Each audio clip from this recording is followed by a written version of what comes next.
சிவகாசியைச் சேர்ந்த இளைஞர் ஒருவர் ஆன்லைன் மூலம் பட்டாசுகளை விற்பனை செய்து அசத்தி வருகிறார். அது பற்றிய ஒரு செய்தி தொகுப்பை இப்போது பார்க்கலாம். தீபாவளி நெருங்கி வரும் நிலையில் பட்டாசுகளுக்கான தேவை அதிகரித்து வருகிறது. இந்நிலையில் 25 ஆண்டு காலமாக தனது தந்தை செய்து வந்த பட்டாசு தொழிலை விரிவுபடுத்தவும் விற்பனையில் புதிய தொழில்நுட்பத்தை புகுத்தவும் சிவகாசியைச் சேர்ந்த பொறியியல் பட்டதாரி அபிலேஷ் முடிவு செய்தார். இதற்காக அவர் தேர்வு செய்த தளம்தான் ஆன்லைன் விற்பனை.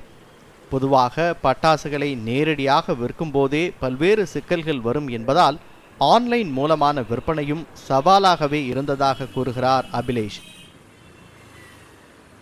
அப்பாவோட பிஸ்னஸ் எடுத்து பண்ணணும், விரிச்சு பெரிய லெவலில் எக்ஸ்பேண்ட் பண்ணி பண்ணணும் அப்படின்னு நான் நினச்சேன். பட் ஆனால் எனக்கு அந்தளவுக்கு வீட்டில் சப்போர்ட் இல்லை. ஏன்னா சிவகாசி பட்டாசு பார்த்தீங்கன்னா இன்றைக்கி மார்க்கெட்டில் ரேட்டு குறைஞ்சிட்டே வருது அப்படிங்கிற மாதிரி பல வதந்திகள் இருக்கிறனால நம்ம வீட்லேயும் பயந்தாங்க. இல்லை நீ கிடைச்ச வேலைக்கே போ அப்படிங்கிற மாதிரி சொன்னாங்க. பட் நான் அது எல்லாத்தையும் ஒரு சேலஞ்சான ஒரு ரோலாக எடுத்து ப்ளே பண்ணி, இல்லை நான் கண்டிப்பாக பட்டாசு நல்லபடியாக என்னால் சேல்ஸ் பண்ண முடியும் அப்படிங்கிறத ப்ரூவ் பண்ணி நான் ஆன்லைனில் சேல்ஸ் கொண்டு வந்தேன். பட்டாசு பார்சல்களை மற்ற பொருட்களைப் போல சாதாரண கூரியர் மூலம் அனுப்பிவிட முடியாது. அதனை கையாள சிறப்பு உரிமங்கள் பெற வேண்டும். இப்படி பல நடைமுறை சிக்கல்களை தாண்டியே ஆன்லைனில் பட்டாசு விற்பனை செய்ய வேண்டி இருந்ததாக கூறுகிறார் பட்டாசு வியாபாரியான கணேசமூர்த்தி. நவீன காலத்துக்கு தகுந்த மாதிரி எல்லாமே ஆன்லைனில் வந்துக்கிட்டு இருக்கையில் இதுவும் ஆன்லைன் மூலயமா வியாபாரம் பார்க்குறது கஸ்டமர்களுக்கும் ஒரு திருப்தியாக இருக்குது, எங்களுக்கும் ஒரு நல்ல வியாபாரம் நடந்துக்கிட்டு இருக்குது. முதல்ல ஆரம்பத்தில் சுலவாக இருந்தாலும் இன்னைக்கு ஒரு 3-4 வருஷத்தில் ஆன்லைன் வர்த்தகம் நல்லாவே போய்கிட்டு இருக்கு.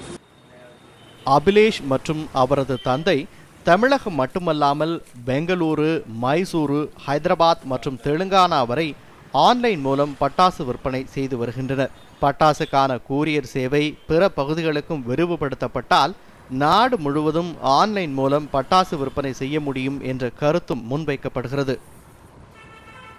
என்ன ப்ராடக்ட் வாங்க போகிறீங்க அப்படிங்கிறது வீட்டில் ஃபேமிலி மெம்பர்ஸோடு டிஸ்கஸ் பண்ணி ஒன்றா செலக்ட் பண்ணுறோம். ப்ராடக்ட் என்ன ப்ராடக்ட் வேணும் அப்படிங்கிறத நீங்கள் செலக்ட் பண்ணி அழகாக எடுக்கலாம். ரெண்டாவது டெலிவரி பார்த்தீங்கன்னா சென்னையெல்லாம் ஹோம் டெலிவரி கொடுக்குறோம் ஆன்லைனில் வாங்குறவங்களுக்கு. தமிழ்நாடு பூரா நெக்ஸ்ட் இயர்லேருந்து கொடுக்குறதுக்கு பிளான் பண்ணிக்கிட்டு இருக்கோம். ஸோ அப்போ ஆன்லைன் மூலமாக வாங்குறதுக்கு ஆர்வம் அதிகமாக இருக்கும் பட்டாசில். ஆண்டுக்கு ஒரு முறை தீபாவளிக்கு மட்டுமே பட்டாசு விற்பனை விறுவிறுப்பாக நடைபெறும்.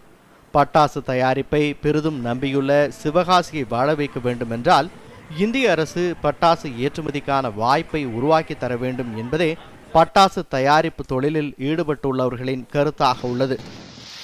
ஜெயிலானி, நியூஸ் 7 தமிழ், சிவகாசி.